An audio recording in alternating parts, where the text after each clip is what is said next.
Astounding. That is the word reverberating through my mind when I consider the delicate challenge of reconciling words with someone who seems to dodge them at every turn. Indeed, if you've ever tried to reconnect, negotiate, or even part on peaceful terms with a distant partner, you've likely experienced that soul-stirring frustration. Let us gather around this theme together, under the fitting banner, How to Communicate with an Avoidant Ex. Our time here explores more than pleasantries and text messages. It delves into the heart of human attachment, the mysterious corridors of dismissive tendencies, the subtle manipulations of silence, and the echoes of unresolved fears. Now, let us embark on an odyssey that shines light on the intricacies of talking to an avoidant ex. Picture this as a grand library, rows upon rows of dusty tomes, each chapter recounting the stories, heartbreaks, and revelations of countless people who have tried to get through that nearly impenetrable fortress of emotional distance. Within these pages, we shall glean insights, those quiet truths, told with sincerity, that make it possible to navigate the labyrinth of the avoidant mind. Once, I had a dear friend, let us call him Frederick, who found himself perplexed by the sudden glacial withdrawal of his girlfriend. Their partnership had begun with laughter and bright eyes, as it so often does. Nights were spent in earnest conversation about the meaning of life, each story shared with genuine curiosity. Then, like a flick of the wrist, something changed in her demeanor. Frederick noticed the shift one afternoon when he arrived at her apartment with a bouquet of sunflowers. She greeted him politely, but her eyes were preoccupied. Her once inquisitive nature had dimmed, replaced by cordial politeness. Over the next week, she stopped responding to certain texts. Days lengthened into weeks, and eventually, the breakup arrived with a dull finality. "I need more space," she said, not unkindly, but firmly. Thus, Frederick was left in the uncomfortable realm of parted lovers, mystified by the question, what happened? His ex's demeanor matched the classic pattern. A once warm presence turned distant, pulling away to safety. That is, of course, the hallmark of someone with avoidant tendencies who believes closeness presents a risk, a threat to personal independence, or an invitation to eventual rejection. Because Frederick still cared for her and wanted clarity, be it closure or the faint possibility of reconnection, he had to consider, how does one communicate with a person who seems allergic to vulnerability? If you, dear listener, find yourself in a similar predicament, take heart. There is a method to the madness, a path through this intimidating forest. We cannot discuss how to communicate with an avoidant ex without first painting a portrait of what avoidant often entails. The individual in question may be prone to emotional distance. They keep their deeper feelings locked away, sharing only superficial details. Probing them too directly can make them retreat further. Self-reliant to a fault. Independence is their prized possession. Asking for help, or even admitting they have emotional needs, can feel like an intolerable burden. Uncomfortable with conflict, they tend to minimize, dismiss, or ignore disagreements entirely, all in service of preserving a sense of calm, even if it's an artificial calm that leads to unresolved tension. Skilled at compartmentalization, they can appear affectionate one day and entirely removed the next, seamlessly placing you in a mental drawer when it suits them. This skill, ironically, developed to maintain emotional safety. It is crucial to remember that such avoidance is not an act of malice. Rather, it's a well-worn pattern typically laid down in childhood. Some had caregivers who were distant or inconsistent in emotional nurturing. Consequently, they learned early on that vulnerability begets disappointment, and that the best way to stay safe is to erect solid walls around the heart. Understanding this backstory does not, of course, trivialize the pain of being on the receiving end. Still, it offers a dose of compassion that can be invaluable when deciding how best to approach them. The first principle in how to communicate with an avoidant ex is both marvelously simple and infuriatingly difficult: acceptance. Many attempt to communicate with an avoidant ex in a manner that suggests, if I just phrase it perfectly, they'll finally open up. The grim reality is that no arrangement of words, no matter how poetic, will magically transform an ex's deeply ingrained coping style overnight. Imagine trying to coax a shy cat out from beneath the sofa by throwing dozens of catnip toys its way. The cat might bat at one or two, but if it is truly fearful, it will remain hidden until it feels safe enough to emerge on its own terms. The same principle applies here. Acceptance in this context means acknowledging that your ex's reticence is not instantly solvable. You cannot fix them. You can, however, demonstrate that your lines of communication are open in a respectful, pressure-free manner. Here's a mental shift that can be profoundly liberating. You are not approaching them to extract a particular outcome. You are not staging an intervention nor demanding reciprocation. You are offering sincere words, clarity, or if appropriate, an olive branch. If they choose to respond, marvelous. If they do not, remember, that is not a commentary on your worth as a communicator or as a human being. Next, let us turn to one of the most overlooked aspects of dealing with an avoidant ex: timing. When someone is in a heightened state of avoidance, the slightest whiff of pressure can cause them to retreat further. Trying to corner them right after the breakup, or immediately following a heated argument, typically backfires. Their emotional guard will be on high alert. It is often wise to allow some measure of space, a cooling off period, after the parting of ways.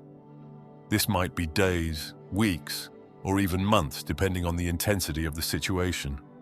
In that time, focus on your own healing. Reflect on the relationship from a place of calm. By the time you do reach out, you can do so with composure rather than desperation. A certain friend of mine, let's call her Margaret, learned this lesson the hard way. Upon her boyfriend's departure, he too was of the avoidant variety. She bombarded him with texts in the subsequent 48 hours. Instead of re-establishing a connection, her pleas only confirmed for him that closeness was suffocating. He blocked her across multiple platforms, ironically fueling Margaret's heartbreak. It was only months later, after she had processed much of her angst, that she could reconnect in a calmer manner, one that didn't trigger his reflexive retreat. Hence the wisdom: do not attempt to open lines of communication until you yourself can handle either outcome, an enthusiastic reply or none at all, without spiraling into turmoil. That emotional stability you show might very well be the factor that makes your ex consider engaging. Let us talk about the how. Should you place a phone call, send a text, craft a handwritten letter, or attempt a grand face-to-face conversation? While there is no universal formula, everyone's relationship dynamic is unique. Some guiding principles can help tailor your approach. Keep it simple. The simplest, least pressured format is often best at the start. A short text message, for example, might be less intrusive than a phone call. Hello, I hope you've been well. I've been reflecting on our time together, and I'd love to clear the air if you're open to it. Use calm, balanced language. Do not lash out, guilt trip, or make insinuations. Avoid drama-laden statements such as, "You ruined everything," or "I can't live without you." An avoidant ex will likely read these as manipulative or suffocating. Instead, show that you respect their space and are willing to have a dialogue, not a confrontation. Acknowledge their perspective. If you suspect they withdrew because they felt overwhelmed, mention that you understand they might have needed distance. Convey that you respect their boundaries. This does not mean you must subjugate your needs entirely, but a bit of empathy can encourage them to lower their defenses. Minimal expectations. Clarify, at least in your own mind, that a conversation is your chief goal, not necessarily an immediate reunion. An avoidant ex is more likely to respond if they sense you won't bulldoze them with demands about the future. Reassure them, if it's true, that you simply wish to talk, to apologize for certain matters, or to wish them well. or to resolve lingering misunderstandings. Consider the story of Elena, whose ex-partner Hugo was notoriously avoidant. After 3 months of post-breakup silence, Elena was determined to mend fences, possibly reignite the spark. She penned a lengthy, impassioned email, pages long, detailing her heartbreak, her regrets, and her wish that he finally open his heart. It was sincere, but also brimming with raw emotion. Hugo, seeing the looming avalanche of feelings, promptly closed the email midway through. He told a mutual friend, "Her intensity just freaks me out." Elena's desire was genuine. However, the way she presented her emotional world, all at once and with swirling intensity, overwhelmed Hugo. A better approach might have been a concise note, acknowledging her part in the breakup, expressing genuine compassion for what he might have felt, and politely inviting a response if and when he felt ready. This gentler style could have paved a safer road for Hugo to step onto. When dealing with an avoidant ex, it is remarkably easy to fall into one's own triggers, feelings of abandonment, panic, anger, or sorrow. An anxious partner, for instance, might see the ex's silence as a catastrophic rejection, fueling a cycle of chasing. This, in turn, intensifies the ex's avoidance, continuing a toxic dance. Before you communicate, bolster your own emotional stability. You might try mindful breathing or meditation. A few minutes of calm reflection can regulate your nervous system, reducing the urge to act impulsively out of anxiety or frustration.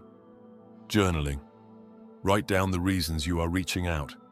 Be honest about whether you're seeking closure, an apology, a second chance, or merely a sense of peace. Identifying your motives helps you remain more grounded. Support systems. Confide in friends, family, or a counselor about your plans. They can offer feedback or help you reevaluate if your intentions become clouded by heightened emotion. Set boundaries for yourself. Decide in advance how many times you will attempt contact. If your ex does not respond after, say, 2 calm messages, you might choose to accept that they are not ready or willing. Resist the temptation to keep trying every avenue: text, email, social media, postcards, carrier pigeons, unless you want to confirm their worst fears about suffocating closeness. Should your ex respond in an aloof or even dismissive manner, hold on to your composure. Reacting with anger or guilt-tripping them for not responding properly will only reinforce their avoidance. A measured approach may, in time, encourage them to reciprocate in kind. Empathy might be your greatest ally in bridging the gap between you and an avoidant ex. But empathy does not mean self-sacrifice. It means acknowledging their viewpoint, recognizing their history, and validating their experiences, but not trampling on your own boundaries or needs in the process. Avoidants, deep down, often grapple with fears of engulfment. They worry that if someone gets too close, they will be swallowed up, losing their autonomy. By demonstrating empathy, you show them you recognize this fear and respect the person behind it. For instance, if your ex says they need more space, you might respond, "I understand you're more comfortable when you have time to process your thoughts. Let me know if or when you'd like to continue the conversation." Simultaneously, you stand your ground about your own needs. Perhaps you add, "I want you to know I value honest communication. If you decide not to continue, I respect that. But I would appreciate you letting me know rather than disappearing." This approach ensures you aren't ignoring your own well-being while trying to be accommodating. Let's illustrate an example message, concise, balanced, and empathetic. "Hello, James. I've been reflecting on our last conversation and realized there are a few things I wish I had expressed more clearly. I know you value your space, so I won't overstep, but I'd be grateful if we could talk sometime soon. No pressure. I truly respect the reasons you ended things, and I also have some thoughts of my own to share. Let me know if you'd be open to a short conversation. Either way, I hope you've been doing well." Notice the key points. Clarity. The message states the purpose. wanting a conversation, respect for space. It acknowledges he values distance, so there is no immediate demand for a response. Invitation rather than imposition. It's a polite request, not an ultimatum. Kindness. It ends with well wishes, indicating no hidden agenda of blame or resentment. To an avoidant ex, this kind of outreach can feel safer than a lengthy emotional outpouring.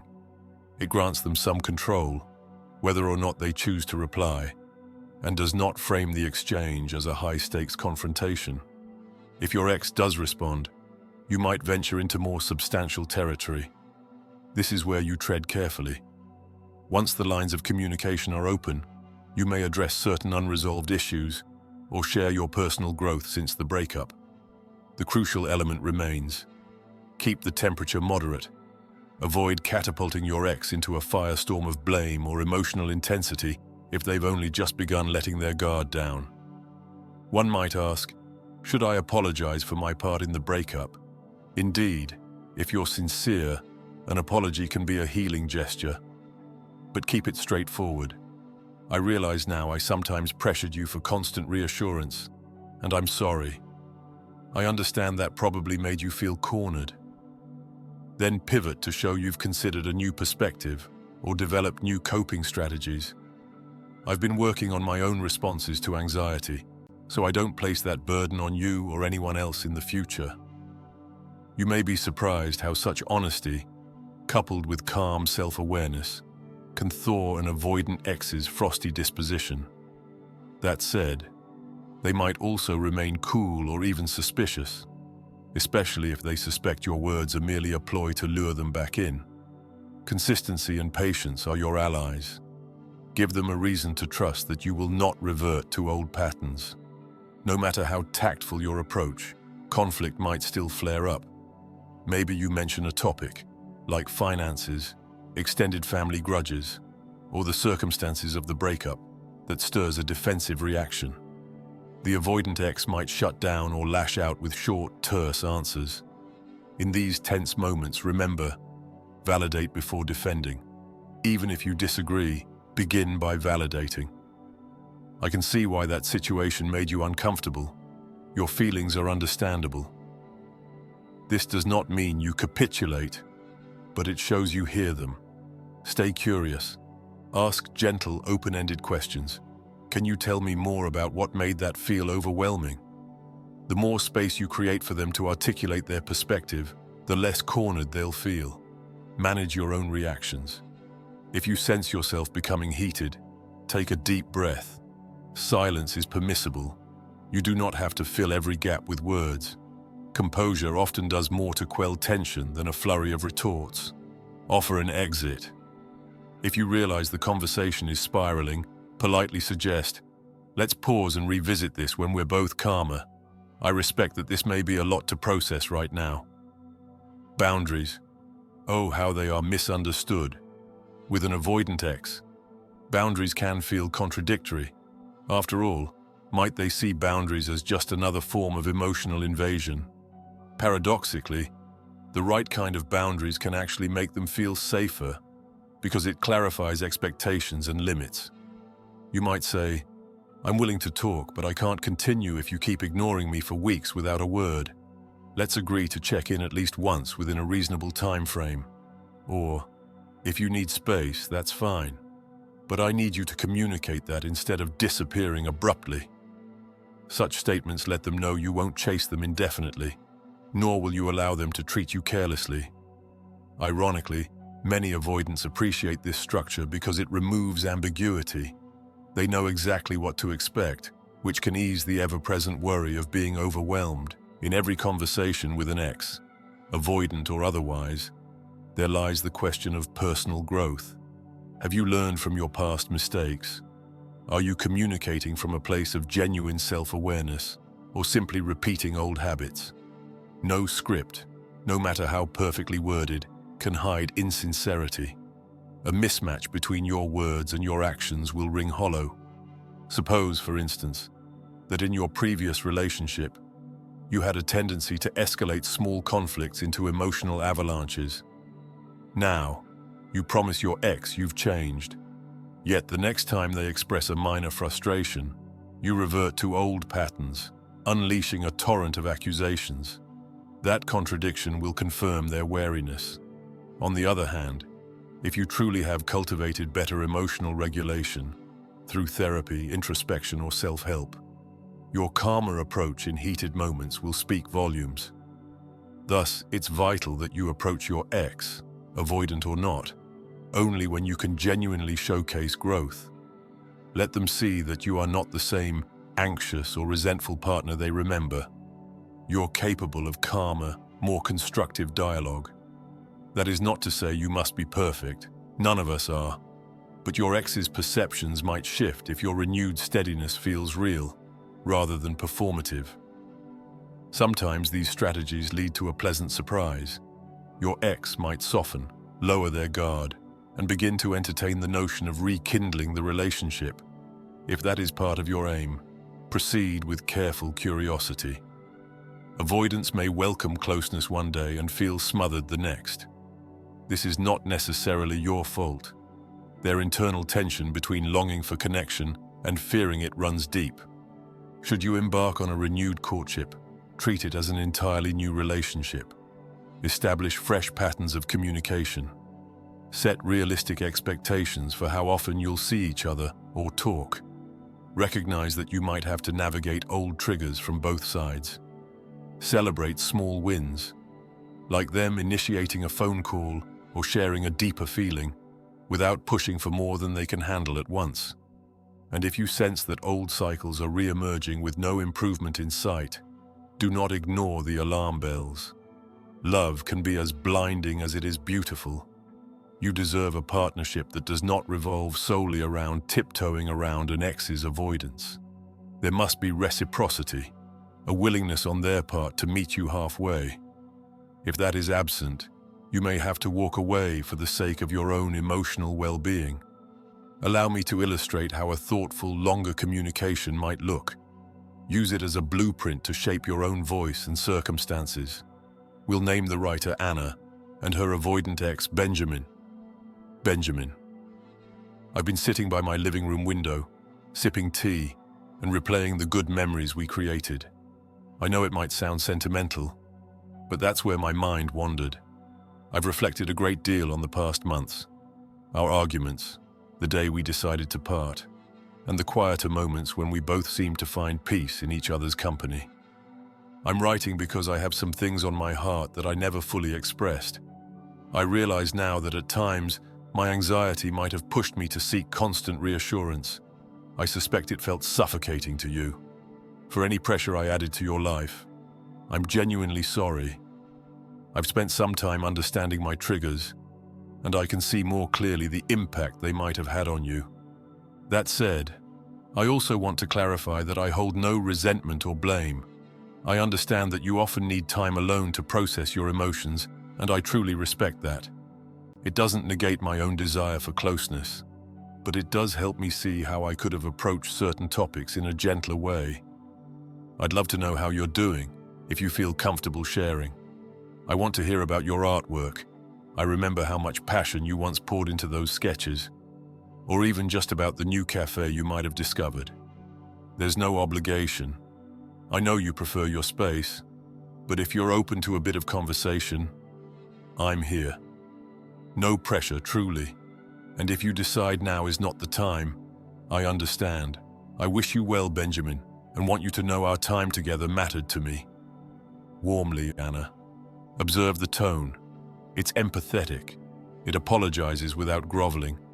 It shows understanding without ignoring personal needs. And it invites a response without demanding one.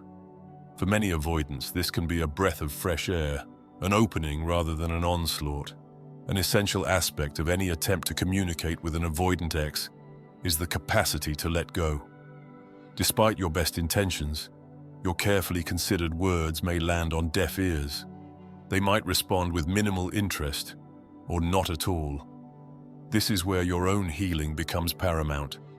In the aftermath of any relationship, especially one marked by avoidance, it's wise to invest in personal growth. Seek therapy, discover new hobbies, refine your social circle, and reacquaint yourself with who you are when you're not in the throes of trying to preserve a connection. Paradoxically, the more you anchor yourself in self-reliance, the healthy sort, not the defensive variety, and emotional well-being, the more likely you are to communicate effectively in every area of life. Whether your avoidant ex eventually reciprocates or remains behind locked doors, you will find that your journey has not been in vain. Learning to communicate in measured, honest ways is a skill that benefits you and future relationships regardless of the immediate outcome. Indeed, the transformation in your approach, your calmness, and your empathy might be the true prize, even if it doesn't result in a romantic reunion. Sometimes an avoidant ex might respond with criticism or cynicism. "Why are you contacting me now? You know I can't do this emotional stuff." Or, "I'm fine. I don't need to talk about old issues." In these moments, your natural inclination might be to bristle or retort with something defensive. See, you always run away from real talk. Resist that urge. Instead, pivot to understanding. "I hear that you don't want to dive into heavy subjects, and I respect that. I didn't mean to overwhelm you. If you ever change your mind, I'm willing to chat without judgment. Take care." Such calm acknowledgement and willingness to respect boundaries often diffuses tension. It might even plant a seed of reconsideration in their mind. If they see you aren't going to escalate or guilt trip, they may eventually circle back when they're ready. Before we approach the final stretches of our exploration, let us compile some straightforward guidelines. Keep initial messages succinct and respectful. Convey empathy for their discomfort with intense emotional exchanges. Own your part in any conflict, if relevant. Offer reassurance that you will respect their space and pace. Prepare yourself mentally for possible non-response or a delayed response. Don't launch into lengthy emotional tirades or unsolicited confessions. Frame your words as ultimatums or manipulative guilt trips. Panic if they take a while to answer. Pressuring them will likely push them away further. Deny your own boundaries. Compromise is fine. Self-abandonment is not. Assume that a single well-crafted message can undo the deeper patterns that shape their avoidant style. Let's speak plainly. The ultimate goal of communicating with an avoidant ex can vary. You might be seeking closure, an understanding of what happened, an opportunity to share final thoughts, a sense of peace that the relationship truly concluded with mutual respect. Reconciliation. Perhaps you still love them, or believe you can build a healthier dynamic with lessons learned. Even if they are open to it, the path forward will likely require ongoing, intentional shifts from both parties. Friendship. Sometimes, a romantic bond cannot be sustained, but the personal connection remains valued. Transitioning to a platonic relationship, however, demands careful navigation and, for an avoidant, may still feel threatening if they sense residual romantic pressure. Self-healing. Even if your ex remains distant, simply voicing your truth in a calm, respectful manner can be healing. It is an act of closure for yourself. Knowing you attempted communication in a healthy way, free of aggression or desperation, can ease the lingering what-ifs. Whatever your motive, keep in mind that an avoidance response is not yours to control. You can only deliver your words with integrity. The rest unfolds as it must. Compassion for your ex, like viewing them as a human being with fears and limitations, does not require condoning hurtful behavior. Rather, it helps you understand that their avoidance is largely about their own internal struggles, not a personal affront to you. Maintaining that perspective can save you from spiraling into self-blame or resentment. Simultaneously, direct the same compassion inward. You too are learning to balance your emotional expression with patience and respect for boundaries. We have ventured far in how to communicate with an avoidant ex. We have examined the terrain, those deep-seated reasons that cause avoidant individuals to recoil from intimacy. We have uncovered strategies, acceptance, timing, gentle invites, validated perspectives, personal emotional regulation, boundary setting, empathy, and the grace to let go. Through stories of Frederick, Margaret, Hugo, and others, we see the intricacies, the heartbreak, and the faint glimmers of hope that color these interactions. One might ask, is it worth it? For some, the answer will be yes. The ex is cherished, or perhaps there's a genuine desire to part on cordial terms. For others, the cost to your emotional health might outweigh the benefits, especially if attempts to reconnect repeatedly slam into a wall of dismissal. Either way, you stand to grow in self-understanding and communication skills. Let us consider a parting analogy. Imagine you're a traveler in a foreign land, with only a basic grasp of the language. To speak effectively, you must choose your words carefully, keep your tone respectful, and remain patient. The locals might be wary of outsiders at first, but if they sense sincerity and good intentions, they may warm to you, offering glimpses of their world. Thus it is with an avoidant ex. They speak the dialect of self-protection. You, if you wish to reach them, must learn the rudiments of that dialect while holding on to your own sense of identity. In the end, communication with an avoidant ex is an art form, a dance of empathy, boundaries, and measured vulnerability. It demands, above all, that you remain anchored in your own worth, letting neither silence nor possible rejection define who you are. If your ex steps onto the dance floor, splendid. Perhaps you too can choreograph a new, more harmonious routine. If not, at least you can depart knowing you extended your hand graciously. And that, dear friend, is a triumph in itself. So as we stand at the threshold of your next steps, may you carry with you both gentleness and courage. Astounding, is it not, that by integrating compassion, patience, and clarity, you may yet find a path toward mutual understanding, even if that path doesn't lead precisely where you first envisioned. Perhaps that is the true gift of growth, learning to shape your words in ways that honor both your ex's guarded heart and your own unwavering sense of self. In that synergy lies the possibility of meaningful, if measured, connection. If you believe this video might help someone dear to you, share it with them. A small gesture on your part could mean the world to a friend in need.